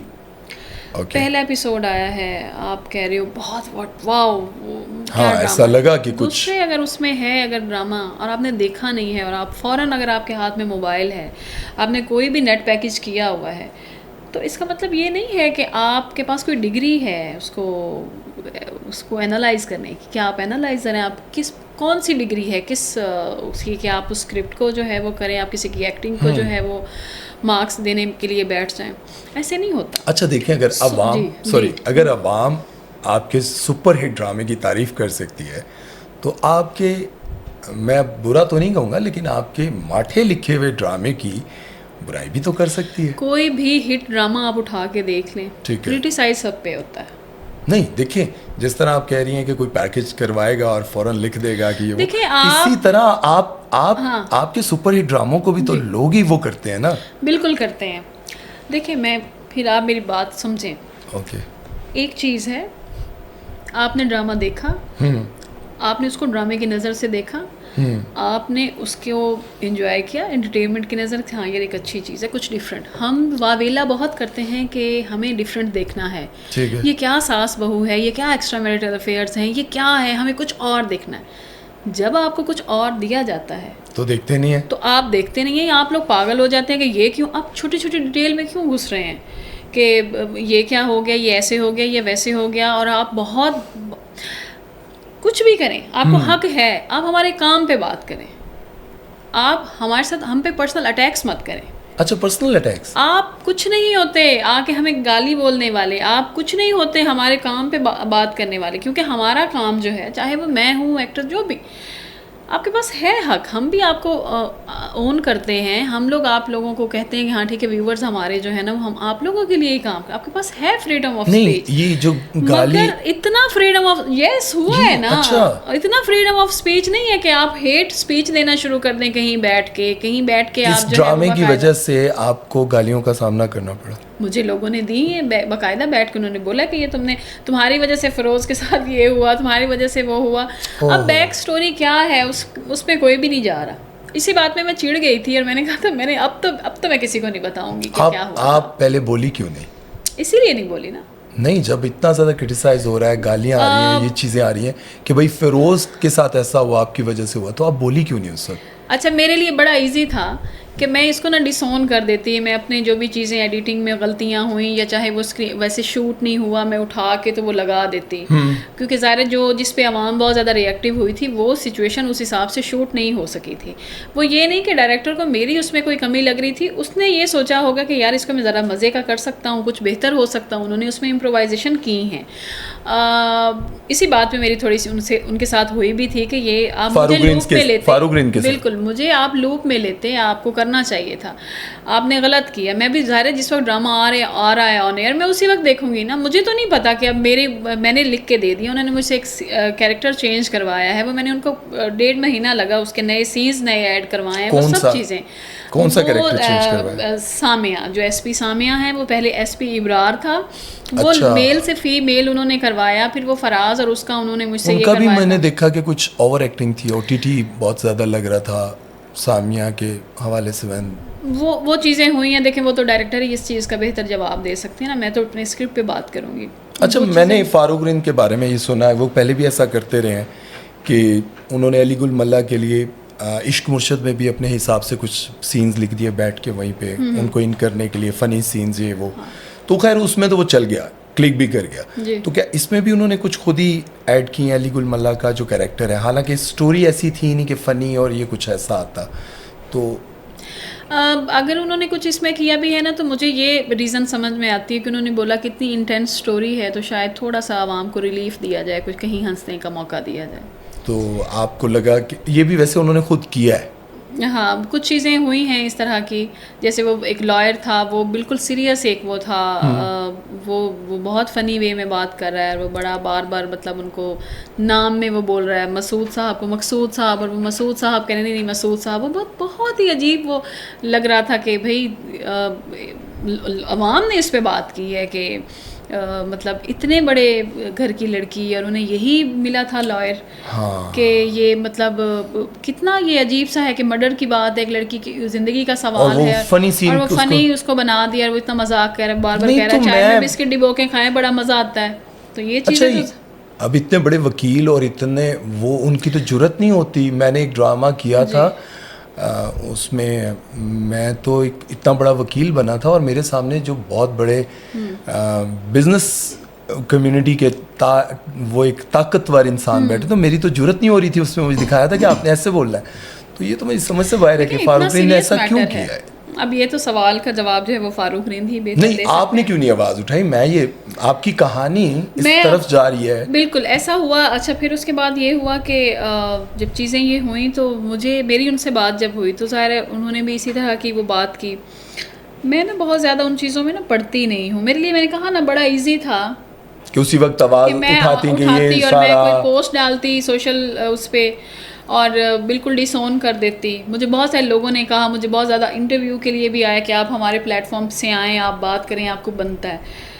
मैंने सिर्फ एक चीज़ सोची, देखें पता नहीं मैं हो सकता है कोई इससे एग्री करे या ना करे, लेकिन मैंने सिर्फ एक चीज़ सोची कि मैंने एक प्रोजेक्ट जिस पर 1.5 से 2 साल लगा कि मैं इतनी मेहनत करके लिख रही हूँ, और एक प्रोडक्शन हाउस है जो इतना बड़ा रिस्क ले रहा है, करोड़ों रुपए का, इतने बड़े टीम्स एक्टर्स आ गए, सब चीज़ें, और मेरा एसोसिएशन भी बहुत है उस प्रोडक्शन हाउस के साथ। ठीक है। मेरे चाहे वो मेहरपोश है मेरा हिट गया था, दराड़ है मेरा हिट गया है, रमज़े इश्क मेरा हिट गया है, बदजात अल्हम्दुलिल्लाह मेरा वो भी हिट गया। मैंने इतना उनके साथ काम किया, they are like family to me ना। तो मुझे अगर एक मेरी फैमिली की तरह मुझे वो लोग ट्रीट कर रहे हैं, कोई अब मैं इस एक सब उस पे उनसे क्वेश्चन अगर करूँ कि आप लोगों ने ये क्या किया, या डायरेक्टर है वो इतना बड़ा नाम है, और अगर उसके इंसान तो है ना सारी, गलती तो किसी से भी हो सकती है, at the end of the day है तो ये ड्रामा ही, मैं नहीं कर सकती, मैं नहीं कर सकी। मैं अपने उन्होंने आपके कैरियर पर एक बहुत बड़ी छाप लगा दी अपनी गलतियों से, और आज भी आप कह रही हैं खैर है। देखें वो तो इज़्ज़ु मंतशा वो तो ज़िल्लु मंतशा, बात ही खत्म। क्या बात है। अच्छा एक बात बताएं, पेमेंट के बड़े मसाइल हैं इस इंडस्ट्री में, बहुत ही मसाइल हैं। डायरेक्टर और क्या कहते हैं लिखारी के लिए, डायरेक्टर और लिखारी के लिए तो बहुत ज़्यादा है, तो आपको मिल जाती है टाइम पे? नहीं, पहले हमने भी बड़ा कुछ फेस किया, ऐसा नहीं है कि फ़ौरन ही मिल गए हैं। यहाँ 1 हफ्ते का मतलब होता है 1 महीना, और 1 महीने का मतलब है 1 साल। नहीं, लेकिन मैं आपको एक चीज़ बताती हूँ, अगर मैं पुरानी गुज़श्ता कोई बात करूँगी ना, तो जो अब मैं जिनके साथ काम कर रही हूँ और वो टाइमली पेमेंट आ रही है मेरी, तो वो भी नाराज़ हो जाएंगे, क्योंकि यहाँ ना लोग जल्दी नाराज़ बड़े होते हैं, मूड भी बड़ा जल्दी। हम बात कहीं किसी की कर रहे होते हैं ना, और जिस पे बात नहीं हो रही, जो हमारे वहम व गुमान भी नहीं होता ना, तो वो नाराज़ होकर ज़्यादा नाराज़ वही होते हैं, अच्छा आपने फलां टाइम ये बात की थी। ऐसा नहीं है, देखें अच्छी बुरी चीज़ें हर इंडस्ट्री में होती हैं, हर जगह पे होती हैं। किसी भी प्राइवेट फर्म में भी आप जॉब करेंगे ना, वहाँ पे भी 1 आध दिन ऊपर नीचे हो जाएगा। ये कोई वो गवर्नमेंट की तो जॉब है नहीं कि वहाँ पे फर्स्ट को जो है सैलरी आनी ही आनी है। अच्छा, पेमेंट आहिस्ता आहिस्ता थोड़ी थोड़ी करके मिलती है। हाँ। कितनी ले लेती है पेमेंट? यार ये कैसा सवाल है। नहीं, कितनी पेमेंट? देखिए जितनी हमें मिलती है ना, जितनी हम मेहनत कर रहे होते हैं, एक्टर्स और डायरेक्टर से तो बहुत कम मिलती है। अच्छा, बहुत ज़्यादा। एक ड्रामे के मतलब 26 एपिसोड का सीरियल कितने पैसे ले लेती है? देखिए हमें तो बिल्कुल थोड़ी सी मिलती है जो हमारे हिस्से की होती है। थोड़ी जितनी थोड़ी है उतनी तो लोगों ने पेंशन होती है आखिरी टाइम पे, मतलब फिर भी कितनी? नहीं इतनी नहीं, पेंशन से तो ज़्यादा ही खैर मिल जाती है, ऐसा नहीं है। देखें अच्छी मिल जाती है। अच्छा चलें, ये बताएं। पता है एक किसी शो में मैंने ये बात बोली, आपको पता है बहुत लोग ये देखने वाले हैं शो। मैंने देखा लोग मुझसे बहुत मोहब्बत करते हैं, और मेरा शो बड़ा, कोई भी कहीं भी मैं इंटरव्यू देखती हूँ ढूंढ के देख रहे होते हैं ताकि वो क्रिटिसाइज करने के लिए निकाल सके। अच्छा फलां जगह पे कहीं ना एक जगह पे मैं रेंडमली, क्योंकि ज़ाहिर मेरा बहुत आना जाना लाहौर में ही मतलब बहुत आना जाना होता है, तो मैं ना एक जगह पे ऐसे ही जा रही, तो सब दोस्त भी हैं मिलते भी हैं, तो मैं किसी मॉल में थी, लोग पहचान भी जाते हैं, तो वहाँ पे ना रैंडमली एक शो हो रहा था, एक स्ट्रीट शो जिस तरह ये लोग कर रहे होते हैं। तो वो मैं शॉपिंग मॉल में, उन्होंने मुझे पहचाना, वो लोग निकले और उन्होंने कैमरा चूंकि ऑन था, तो उन्होंने कहा मैंने कहा नहीं प्लीज़ मुझे मत घुसाओ, पकड़ी गई ना, तो उन्होंने कहा नहीं आ जाओ। अच्छा वो एक फ़न था, मैं भी अच्छे मूड में थी। ठीक है, अब हम राइटर हैं, हम भी अच्छे मूड में होते हैं, हम भी हंसी मजाक करते सब। अब मैं आ रही हूँ और मैंने हंसते हंसते कह दिया कि हाँ भाई बहुत लाखों में मैं कमा रही हूँ, बड़ा अच्छा है ये वो। अब ये देखें कि लोगों ने उस चीज़ पे भी क्रिटिसाइज किया कि वो कहती हैं, अच्छा मैं गलत थोड़ी कहूँगी, मुझे तो झूठ बोलने की आदत नहीं है, मैं क्यों, तो ये चीज़ें बन जाती है। उसके बाद अच्छा एक बात चलें ये बता दें कि आज तक जितने भी ड्रामास आपने लिखे हैं उनमें सबसे ज़्यादा पेमेंट कौन से ड्रामे के लिए? चलें ये तो आवाम देखें जानना चाहती है कि आखिर इतनी हसीन खूबसूरत जवान राइटर कितने पैसे कमा लेती है। नहीं अल्हम्दुलिल्लाह बहुत अच्छा। एक ड्रामे का कोई बता दें जिसका सबसे ज़्यादा आपने लिया। मैं ऐसा होता है कि जो कोई ड्रामा हमारा अच्छा जा रहा होता है तो आहिस्ता आहिस्ता चूँकि जिसकी TRP आ रही होती है ज़्यादा, उस पर ही व्यूज़ अच्छे आ रहे हैं, TRP अच्छी आ रही है, तो हमें नेक्स्ट ड्रामा फ़ायदा देता है। अच्छा, सवाल तो मेरा वही है, मैं उसी की तरफ आ रही हूँ, तो वो हमें नेक्स्ट ड्रामा फ़ायदा देता है। ठीक है। तो मैंने सफ़र जो किया शुरू, ठीक है, जब मुझे पहला मिला था जब मुझे चांस मिला था, ठीक है, तो मुझे मिला था 20,000 पर एपिसोड।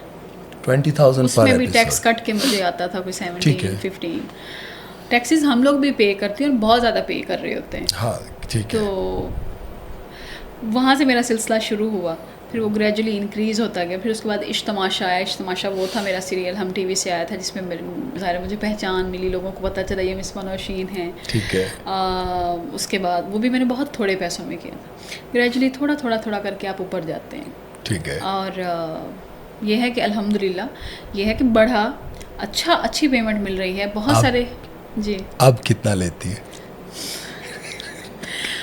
अब दस दो।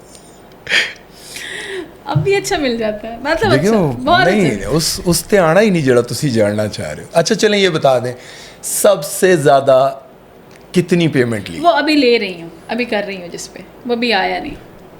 50 और 1 करोड़ के दरमियान। ये तो बहुत ज्यादा, काश कि इतना हो।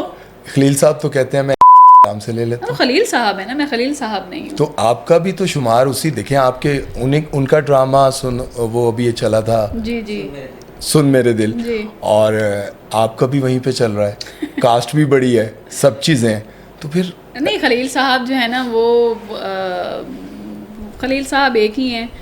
और देखिए मेरा इंडस्ट्री में ना किसी के साथ कोई मुकाबला नहीं, मैं अपनी कंपटीटर मिसबा नौशीन खुद हैं। अच्छा तो मैंने कभी ये बड़ा छोटा ये वो यकीन माने ये चीज़ें अच्छा, चलें। आपका बड़ापन है, आप मुझे बार बार बड़ी राइटर कह रहे हैं, मैं खुद को नहीं, इस इसमें कोई तरह शक मैं नहीं है समझती कि आप नहीं बड़ी हूँ। राइटर हैं, और मैं इन चीज़ों से वैसे भी थोड़ा सा दूर भी रहती हूँ कि क्या इन चीज़ों को आप सर पे सवार करो, बड़ा हो जाएंगे कि आप पे जिम्मेदारी ज़्यादा आती है कि चीज़ गलत चली गई है हमारे पे, वो ज़ाहिर है क्योंकि हमें इतना ज़्यादा क्रिटिसाइज़ किया जाता है। और उसके बाद फिर हम अभी भी देखें, मैं बहुत लेट आई हूँ, बहुत वो कम बोल रही हूँ, और अभी भी मैं किसी को वो नहीं दे रही क्योंकि मुझे। अच्छा मुझे जी, एक बात जी, बताएं, जी। पाकिस्तान के बड़े राइटर्स जी। बहुत सारे हैं, कौन से राइटर्स को उनका लिखा हुआ ड्रामा कभी देखती हैं तो कहती हैं कि यार इसका लेवल ही अलग है, इसकी क्लास ही अलग है? बहुत सारे हैं, देखें एज अ राइटर या एज नहीं अ फैन बहुत होंगे, लेकिन आप किसका लिखा हुआ ड्रामा देखने में आपको अच्छा लगता है कि यार बहुत कमाल लिखा, जिसमें आप समझते हो ना कि गलती मैं नहीं निकाल सकी और बहुत कमाल ड्रामा था? ऐसा तो कोई राइटर नहीं है, ऐसा कोई ड्रामा नहीं है, क्योंकि अगर उसको इसी नज़र से देखना है तो फिर नहीं, तो बहुत सारी मतलब चीज़ें अच्छा मैं चलें, निकाल आप गलती के फेवरेट मैं बता सकती फेवरेट। हूँ, जैसे खलीलुर रहमान कमर साहब का डायलॉग बहुत मशहूर है, उनकी कहानी हो, उनका डायलॉग, और वो मुझे बहुत वो लगता है अच्छा। हाशिम नदीम हैं, वो बहुत अच्छा लिखते हैं। मुस्तफ़ा आफरीदी हैं, उनका मैं लिखा ज़रूर देखने की कोशिश करती हूँ। हमारी फ़रहत इश्तियाक हैं, वो बहुत अच्छा लिखती हैं। कॉमेडी की बात हो, साइमा अकरम चौधरी बहुत अच्छा लिखती हैं। कौन सी राइटर हैं जिनको अच्छा आप सॉरी कुछ जी, रहती हैं हाँ, उनका? नहीं बस ये बहुत सारे हैं। कौन से राइटर हैं जिनको आप कहती हैं कि छोड़ देना चाहिए इनको? मैं किसी के बारे में ये बात नहीं करती। मतलब आपने कंट्रोवर्सी देनी नहीं है? नहीं, कंट्रोवर्सी की बात ही नहीं है, क्योंकि मुझे ऐसा लगता है, क्योंकि मुझे पता है कि हर राइटर जो भी लिख रहा है, एक तो मुझे देखिए मैं अगर इन चीज़ों को ना समझती ना, मैं तो दरिया में उतरी हुई हूँ ना, तो मुझे तो पता है यहाँ की क्या चीज़ें, गहराई क्या है, यहाँ के मसाइल क्या हैं, यहाँ पे क्या क्या चीज़ें चल रही हैं, तो मैं कैसे कह सकती हूँ कि कोई राइटर इस तरह के हैं। अच्छा, कभी किसी ने एक्टिंग की ऑफर की हो? हाँ, करते हैं लोग। हैं? हाँ, करते तो फिर तुसी कर दे क्यों नहीं? अच्छा, आप चाहते हैं कि पहले मैं ट्रोल होती हूँ अपने ड्रामों की वजह से, उसके बाद मैं ट्रोलिंग हूँ बुरी एक्टिंग की वजह से। आप मुझे बताएं ना कि आप क्या सोच के आए हैं। नहीं, मैं चाह रहा हूँ कि देखें, मैं सच में मेरी इनसे बात होती थी तो मैं सिर्फ तस्वीरों में ही देखा था। आज मैंने जब इनको रियल में देखा तो मैंने कहा इनको तो एक्टर होना चाहिए, तो मैं इसलिए पूछ रहा हूँ कि आपको ऑफर होती है? जो कहानियाँ मैं करना चाह रही हूँ, तो अगर वो करके तो उसके बाद मुझे लगता है कि मैं शायद इस तरफ भी आऊँ, एक्टिंग की तरफ, आवाम का ज़ब्त आज़माने। यस। अच्छा, हाँ, तो आपको क्यों लगता है कि कोई आपको ट्रोल करेगा एक्टिंग पे? क्योंकि मुझे एक्टिंग नहीं आती। नहीं, मैं एक जुमला अपना ही लिखा हुआ सीधा नहीं बोल सकती, तो मैं किसी का लिखा हुआ जुमला क्या बोलूँगी सीधा? मैं अपनी इम्प्रोवाइजेशन कर दूंगी। फिर वो और राइटर उठ के मेरे बारे में बोलेंगे। अच्छा, आपको क्या लगता है अपने कैरियर में कौन सा ड्रामा आपने सबसे बेस्ट लिखा है? मतलब आपको लगा हो कि बहुत अच्छा मैंने ड्रामा लिखा है और इसकी बराबरी कोई नहीं? अच्छा, कोई भी जो राइटर होता है ना, कोई भी क्रिएटिव बंदा, वो कभी भी अपने काम से सेटिस्फाइड नहीं होता। जो मुखलिस हो, मुझे लगता है कि अभी इस तरह का काम कोई मेरा सामने नहीं आया। अच्छा, आपको लगता है कि नहीं। अच्छा, कौन सा लगता है कि बहुत बेकार लिखा है यार? बेकार मतलब बेकार से मुराद ज़्यादा आई, उसी की रेटिंग ज़्यादा आ गई। कौन सा? दस दियो ताकि आवाम ਨੂੰ पता लगे कि ਜਿਹੜਾ ਇਹਨਾਂ ਨੇ कागज़ां सही नहीं वो आवाम के कागज़ों में बहुत देखिए, फिट था। आवाम का कुछ पता नहीं चलता। अच्छा, नहीं वैसे कौन सा ट्रिगर ड्रामा कौन सा था? अच्छा, मैं आपको एक बात बताऊं, मुझे ऐसा लगता है कि जब मैं दराड़ कर रही थी, मैं नहीं करना चाह रही थी और मुझे बहुत ज़्यादा खौफ था। मैं हर एपिसोड पे कहती थी अपनी दोस्त को कि यार ये तुम देखना, इस पे मुझे बहुत गंदे अंडे पड़ने वाले हैं और बहुत ज़्यादा मेरे पे क्रिटिसाइज, मैंने बहुत घटिया लिखा है, लेकिन वो ही इतना ज़्यादा हिट हो गया। वो हिट भी हुआ और उसकी मुझे उसका जो मुझे रिस्पांस मिला ना, वो मेरे हर ड्रामे से हटके था। अच्छा, पूरी दुनिया से मुझे लोगों ने मैसेजेस किए थे, और वो बल्कि यहाँ अच्छा, कोई वो लोगों ने कहा होगा जिनकी जिंदगी में ये कुछ लोगों हो ने रहा है। रिलेट किया ना एक्चुअली हाँ उससे। हाँ हाँ हाँ, सही बात है। मुझे नहीं पता था कि मैं लोगों की दुखती रग पे जो है वो हाथ रख रही है। जी। अच्छा, ये बताएं कि वैसे नॉर्मल लाइफ में तो आप, मैंने देखा है, हाँ, स्मोक, शुगर, शरारत, जी डांस हाँ है, कहीं भी कुछ भी, जी। लेकिन कहानियां आप ऐसी लिखती हैं जैसे आपके अंदर कोई दुखी आत्मा है। अच्छा, हाँ ये सवाल है। देखिए मैं मुझे पैसे बड़े अच्छे मिल जाते हैं उन कहानियों के। अच्छा, ठीक है। नहीं मैं, अच्छा चलें, ये तो एक मजाक था, लेकिन ठीक मैं आपको है। सही बात बताऊँ ना, मैं लिखती हूँ फैमिली इश्यूज पे, फैमिली वैल्यूज़ पे। ठीक है। और एक लड़की है, उसकी ज़्यादा उसका स्ट्रगल दिखाना है। तो अब मैंने जो मेरे अब सीरियल्स आ रहे हैं ना, उसमें मैंने अपनी कहानियों का थोड़ा सा मूड भी चेंज किया है, थोड़ा सा स्टाइल चेंज किया है। तो अब मुझे लगता है थोड़ा चेंज होगा। अब मुझे भी लगा कि बहुत हो गया यार रोना धोना, अब कुछ चेंज लिखना कुछ है। change। इस बार तो आपने Change तो चेंज मैंने- लिखकर तो बहुत कुछ आपको फेस करना पड़ा। देखें ड्रामा सीरियल हमराज ही कहती हैं कि मैंने चेंज लिखा है। तो आप लोगों ने जो कुछ किया है वो आप लोगों को पता है, तो आप फिर कुछ। ड्रामा सीरियल हमराज में पाकिस्तानी टीवी इंडस्ट्री में इवन मरीना खान ने अपने किसी शो में ये बात बोली कि हमें हमराज से जितने भी इश्यूज हैं, लेकिन हमें एक चीज़ माननी पड़ेगी कि पूरी ड्रामा इंडस्ट्री में आज तक इस तरह का साइकोलॉजिकली ट्रॉमाटाइज करने वाला कैरेक्टर हमने नहीं देखा जो फ़ेरोज़ खान प्ले कर रहा है। तो मेरा मकसद यही था। नॉर्मली क्या होता है कि एक अगर मर्डर हो गया, एक लड़के ने एक लड़की की ज़िंदगी तबाह कर दी, जो कि ऑब्वियसली मैंने भी कहीं ना कहीं लिखा, लेकिन मैंने वो नहीं लिखा। मैं मेहरपोश की बात करें, जो आपने कहा कि एक लड़के ने आके बोला, उस पहले मेहरपोश पे आते हैं। मेहरपोश का ये था कि एक लड़का है जो शादी कर रहा है, मगर वो बहुत ज़्यादा शक्की मिजाज है। ठीक है। वो सामने की चीज़ नहीं देख रहा।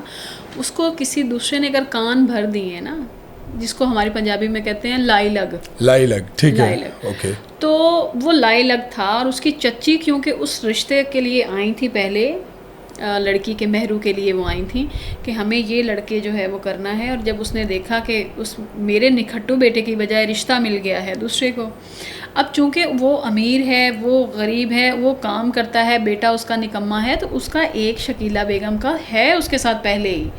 ठीक है। वो बज़ाहिर तो वो बहुत मीठी हैं। अब वो एक होते हैं ना कि वो कुछ ना कुछ वो तलाश कर रही होती हैं।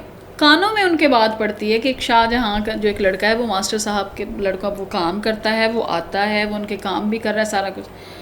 उसको पोर्ट्रे किस तरह किया गया। शकीला बेगम ने कहा कि ये तो शादी करना चाह रहा था, वो मजाक में बात हो रही है, उस मजाक को उसने गलत रंग दिया, जो कि हमारी अवाम भी देती है। ठीक है। हम सब बहुत इस तरह को कर देते हैं, क्योंकि शायद अवाम ना भी दे।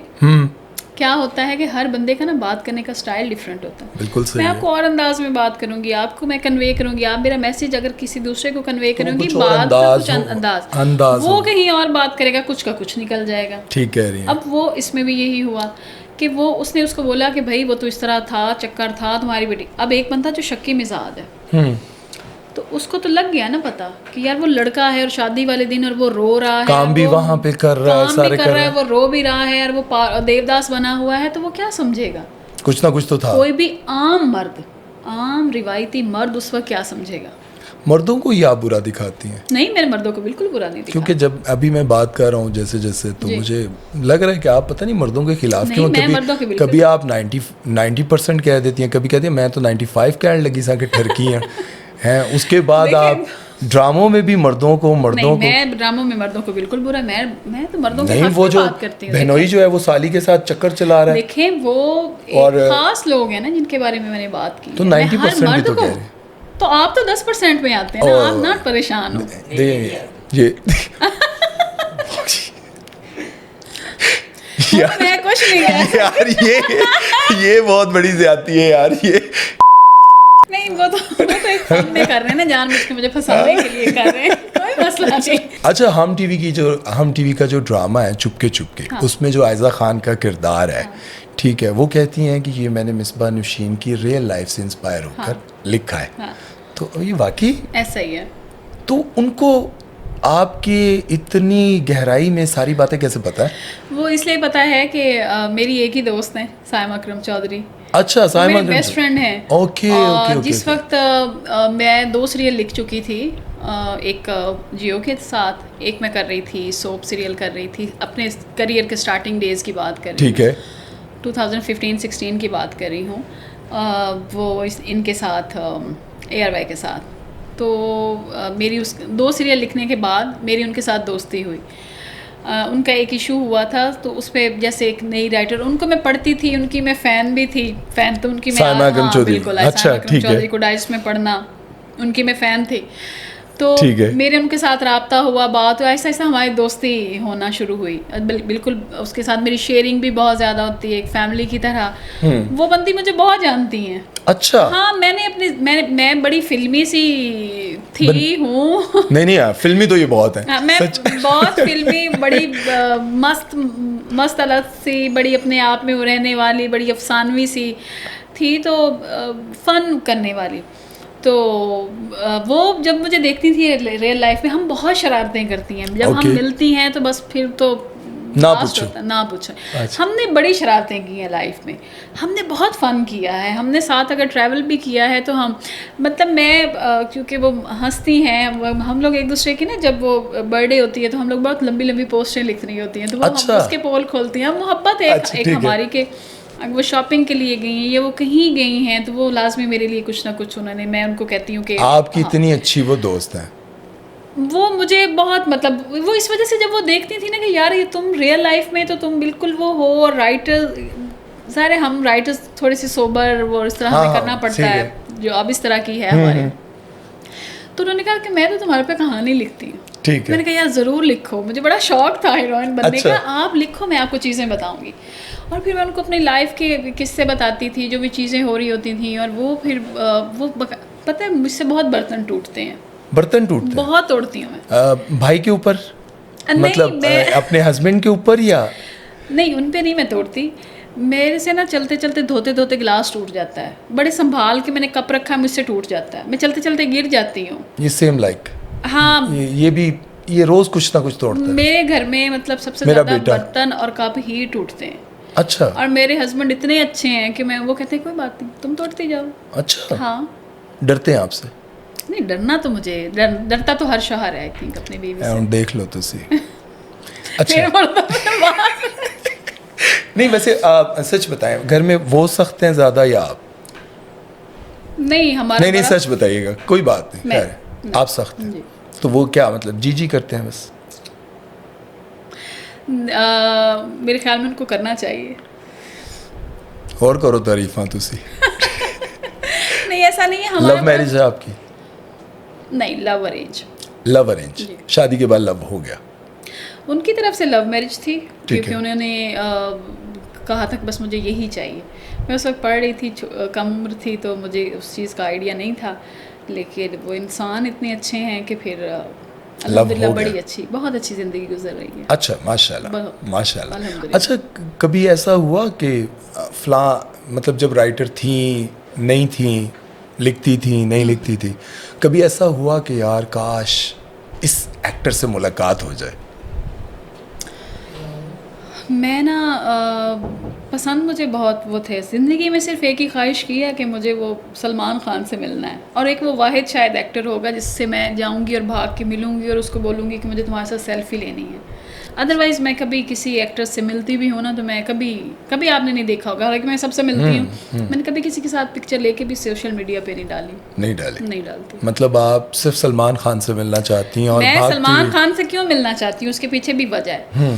मेरी ये ख्वाहिश थी, जो मैं बड़ा बोलती थी, कि मुझे सलमान खान के लिए फ़िल्म लिखनी है। अच्छा। और उसमें वो काम करेगा, जाऊंगी एज अ राइटर ही, वहाँ बताऊंगी। एक फ़ैन होने की हैसियत से मैं उससे कभी भी नहीं मिलूंगी। फ़ैन्स उसके पूरी दुनिया में हैं, मुझसे बड़े बड़े होंगे, मैं वो वाली फ़ैन ही, मुझे है कि उसको पता हो कि ये राइटर है मिसबा नौशीन। अच्छा। मैं उसके साथ काम नहीं, वो जो आपने बोला, मैं भागती हुई तो जाऊंगी भाई, तो मैं मतलब एक, वो मेरा एक फ़ैन मोमेंट होगा ना, तो मैं उसके लिए कर सकती हूँ क्रश। हाँ। अच्छा, क्या बात है भाई। हाँ। अच्छा, तो पाकिस्तानी कोई ऐसा एक्टर जिसके लिए ऐसी फीलिंग? नहीं, कोई भी नहीं। सुन लो भाई जी। तुसी बड़ियां तारीफां कर दे, सुन लो। नहीं, मेरी नहीं ऐसा नहीं है। अच्छा, ठीक है। ऐसा तो कोई भी। अच्छा, काम सारे बहुत अच्छा कर रहे हैं। काम कौन सा ऐसा एक्टर है, देखिए जो आपको लगता हो कि बहुत भाई इसके साथ मैं काम ना करूं, मेरे ड्रामे में इसको कास्ट ना किया जाए, मतलब इसलिए नहीं कि कोई बुराई, वैसे मतलब यार इसको। अच्छा, मैं एक चीज़ बताऊं, मेरे बारे में ना, मैं इस मामले में बड़ी बुरी हूँ।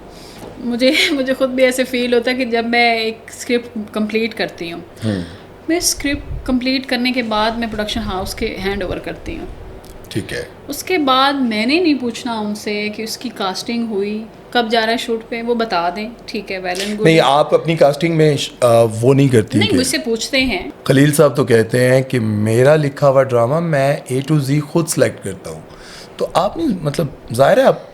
खलील साहब, अगेन वही बात कि मैं खलील साहब नहीं हूँ। दूसरा ये है कि वो शायद डायरेक्शन में भी रहे हैं, तो उनके पास वो है कि वो बेहतर समझ सकते हैं इन चीज़ों को। मुझे अच्छा, लगता आप है नहीं मैं डायरेक्टर पे छोड़ देती हूँ। अच्छा, मुझे ये बताया ना कि कौन सा ऐसा एक्टर है जिसके बारे में आप कि यार इसको ना करें कम से कम?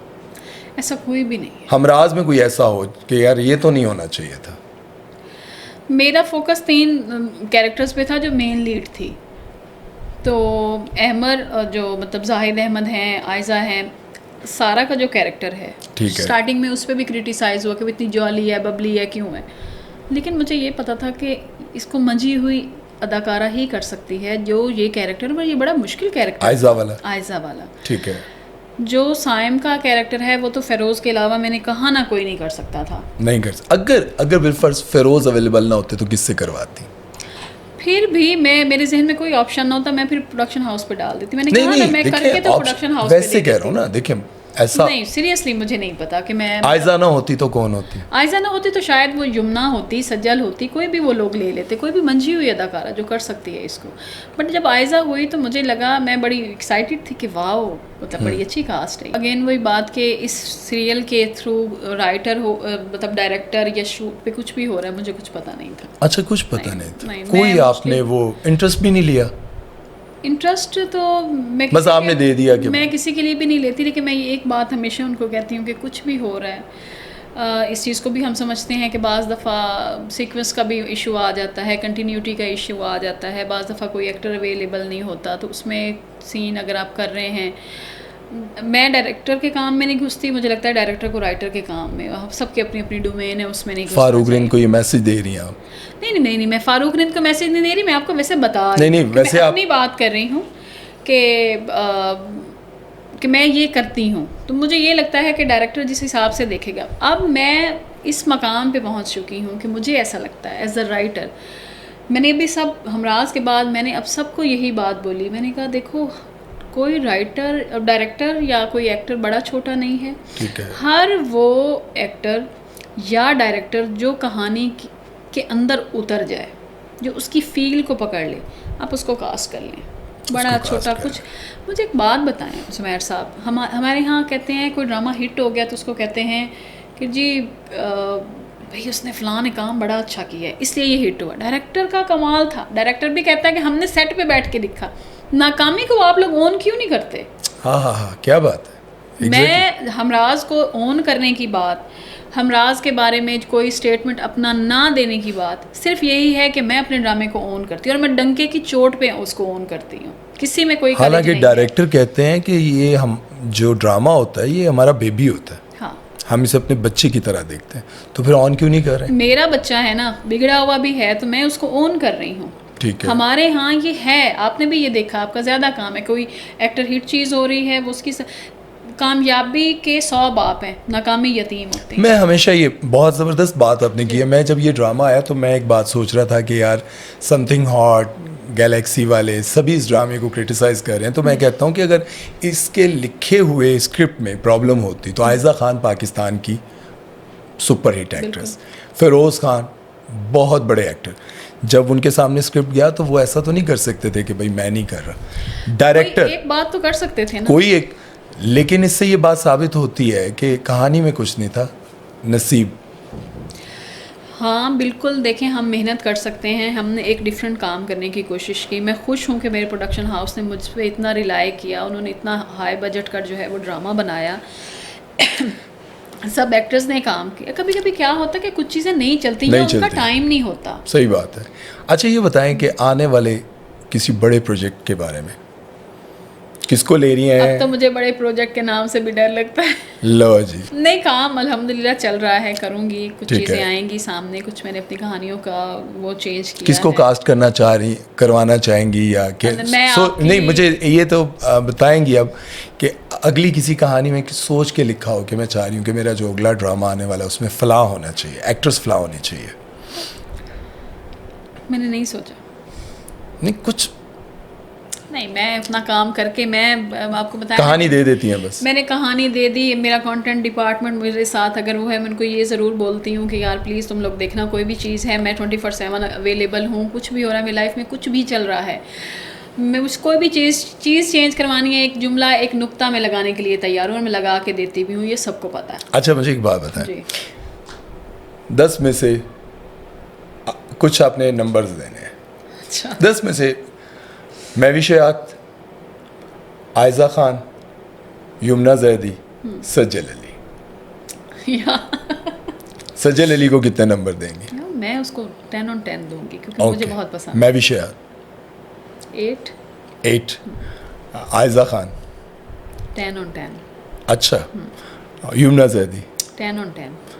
महविश नाल केड़ा दुश्मनी सी तुहाडी? महविश के साथ मुझे दुश्मनी नहीं है, महविश अच्छा काम करने वाली है, लेकिन लेकिन मैंने उनका उनका- काम बहुत ज़्यादा देखा नहीं है। ठीक है। तो ये तीनों मेरी फेवरेट्स में आती हैं, इसलिए मैं ओके।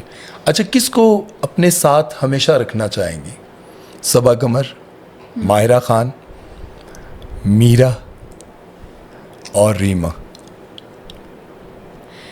मुझे ना इंटेलेक्चुअल थोड़ी सी लगती हैं सबा कमर ना, तो सबा कमर। सबा कमर हमेशा साथ रखना चाहेंगे। हाँ। और मीरा और रीमा को क्या पैगाम देना चाहिए? रीमा जो है पैगाम, मैं उनको क्या पैगाम दूँ? मीरा जी के लिए कुछ, मीरा जी के लिए यार Meera ji is very sweet, बस। एक्चुअली मासूम सी स्वीट सी वो हैं, या शायद वो खबरों में रहने का फ़न जानती हैं। हाँ ये बात, तो ये बात ये और जो जितनी नेगेटिविटी और ये एक आर्ट है, सही बात है। क्या इतनी बात, नेगेटिविटी को और इतनी ट्रोलिंग और इस चीज़ों को भी टैकल कर देना, न्यूज़ में रहना और वो सारी, ये बड़ी हिम्मत का काम हिम्मत है। की मैं बात उनकी है। हिम्मत को और मेकअप के बगैर खुद ही वीडियोस लाना और बाद में फिर बड़ा ही मुश्किल काम। देखें, हमारी हीरोइंस पे वैसे तो ये कहा जाता है, ख़वातीन भी बदनाम है कि वो मेकअप या फिल्टर्स के बगैर आती नहीं है, और ये तो उन्होंने तो एक अच्छा वो स्टेप लिया है ना, करेज तो है। अच्छा ये बताएं कि हुमायूं सईद, एजाज असलम और फैसल कुरैशी, इनमें से किसी एक को आपने अपने ड्रामे में रखना हो तो किसको रखेंगे? हुमायूं सईद, फैसल कुरैशी भी मुझे बड़े पसंद है, लेकिन हुमायूं से। लेकिन पसंद और काम में फ़र्क होता है। अच्छा, आप काम के हवाले से पूछ काम के हवाले से नहीं, वो तो आपने रख लिया, ठीक है, हुमायूं सईद को पसंद है आपको, लेकिन अगर काम में देखा जाए तो किसका काम आपको सबसे ज़्यादा अच्छा लगता है? दोनों अपनी अपनी जगह पे बहुत ही अच्छा काम कर रहे हैं। एजाज हमारे असलम को तो आप पाकिस्तान बीच में ला ही नहीं रही। एजाज असलम एक बड़ा नाम है, नो डाउट, लेकिन मैंने उनका काम बहुत ज़्यादा देखा नहीं है। देखा नहीं वो है। प्रोडक्शन भी कर रहे हैं, प्रोडक्शन उनकी मैंने सुनी है, बड़ी अच्छी होती है। हाँ जी। तो क्या है कि मैं बहुत ज़्यादा ड्रामास जो है ना वो देखती नहीं हूँ, ठीक है। अपने ड्रामे नहीं देखती। अच्छा, इन चारों के बारे में जी। बहुत ज़्यादा इंडस्ट्री में ये बातें होती हैं कि बहुत ज़्यादा ठरकी हैं। नुमान एजाज का नाम ले लिया, खैर वो कहते हैं मैं जो वारदात डालता हूँ किसी को पता भी नहीं लगता। खैर, हुमायूं सईद, फैसल कुरैशी, एजाज असलम और अदनान सिद्दीकी। अच्छा, मैं आपको बताऊं कि मैं इनसे मिल चुकी हूँ, सबसे तो नहीं, लेकिन 2-3 लोगों में से इनमें से नाम? मैं मिल चुकी हूँ, लेकिन मैंने ऐसा किसी को भी नहीं, जितनी ये लोग रिस्पेक्ट देते हैं, अच्छा, क्योंकि इन सब के प्रोडक्शन हाउसेज भी है ना, हुमायूं ठीक है, से जाना बहुत- होता है। हाँ, लेकिन हमने जितनी रिस्पेक्ट देखी है, हम राइटर्स बड़ी ब्लेस्ड हैं इस मामले में। हमें ठीक नहीं है। पता कि बाकी इंडस्ट्री में एक्टर्स के साथ क्या होता है, या हमने देखा है कि हमें जब वो लोग बुला रहे होते हैं, इनवाइट कर रहे होते हैं, हमें मतलब इतना अच्छा वो पिक एंड ड्रॉप दे रहे होते हैं, तो आपको हमें वो stay अच्छा लग दे रहा रहे होता है कि होते हैं, ज़्यादा। हमें रिस्पेक्ट बहुत दे रहे होते हैं। अच्छा ये बताएं कि जी।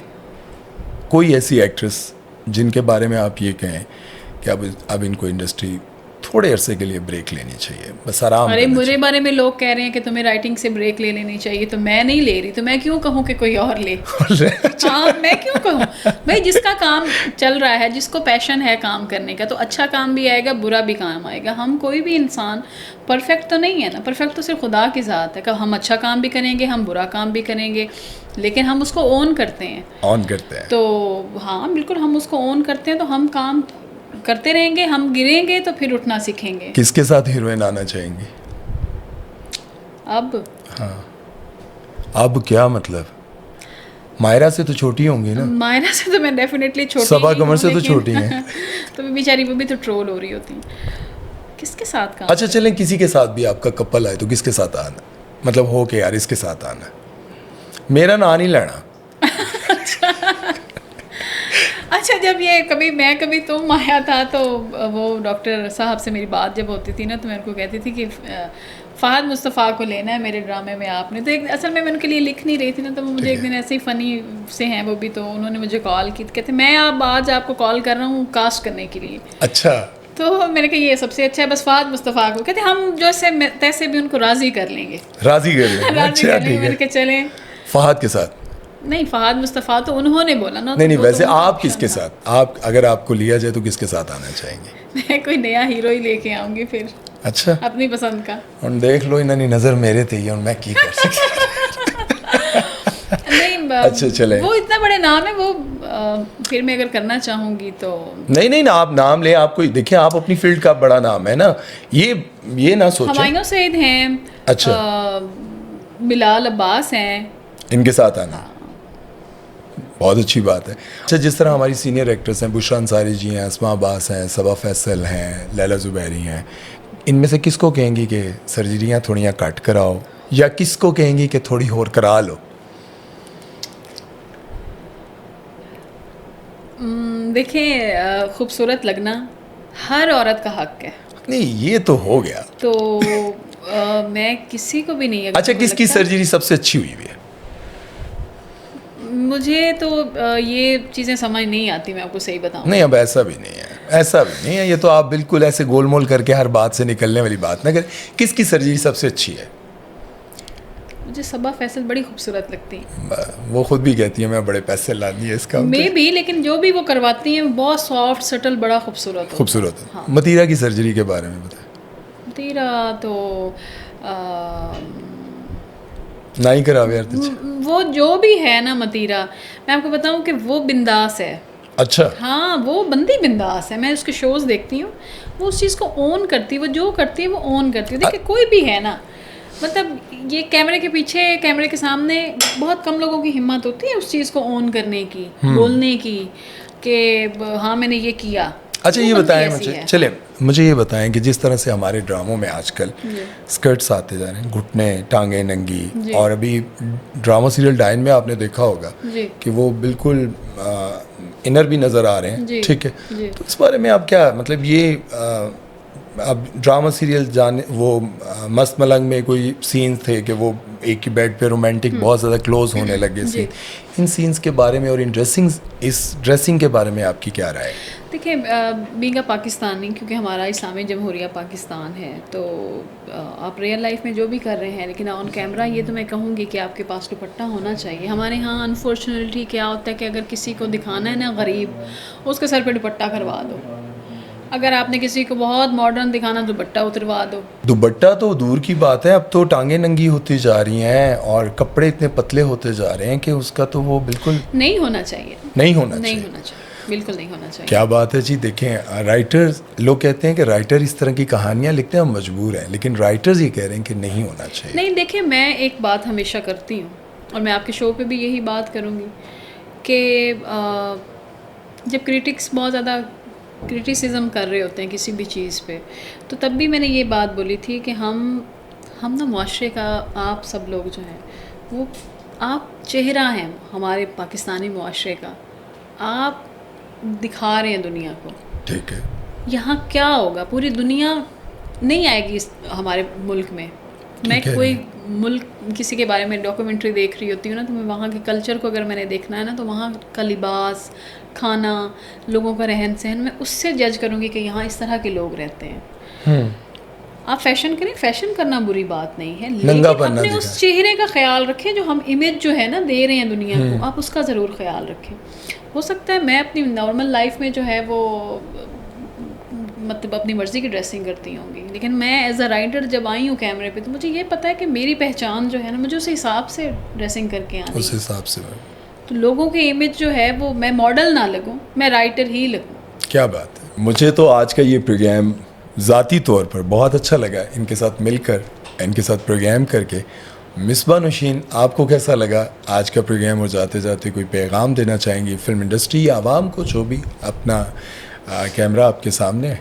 अच्छा, मुझे भी बहुत अच्छा लगा, आपका बहुत शुक्रिया, आप लोग आए यहाँ पे, आप लोगों ने मुझे इज़्ज़त बख्शी और मैं थोड़ा लेट भी हुई, आप लोगों ने वेट किया बड़े खंदा पेशानी के साथ, मुझे बहुत अच्छा वेलकम भी किया।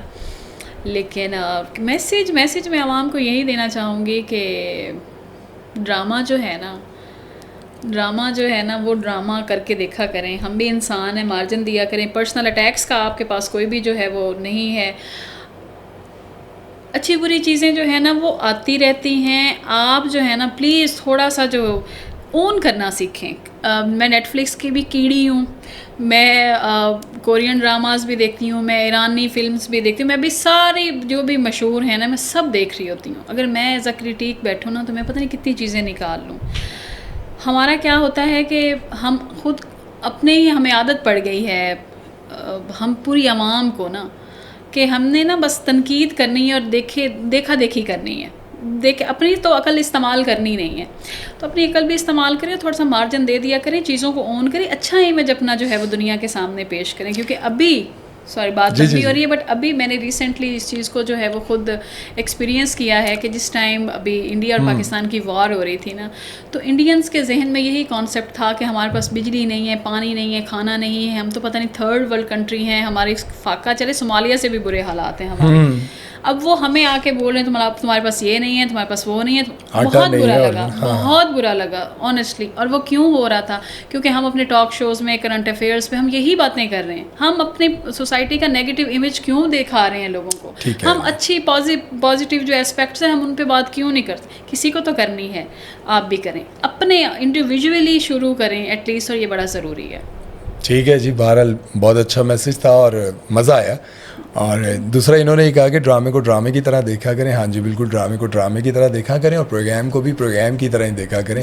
पार्लियामेंट ने इजलास ना बढ़ा दिया करो। ठीक है, तो उम्मीद है कि आज का ये प्रोग्राम आप लोगों को अच्छा लगा होगा। मुझे और मिसबा नौशीन को इजाज़त दीजिए। अल्लाह हाफिज़।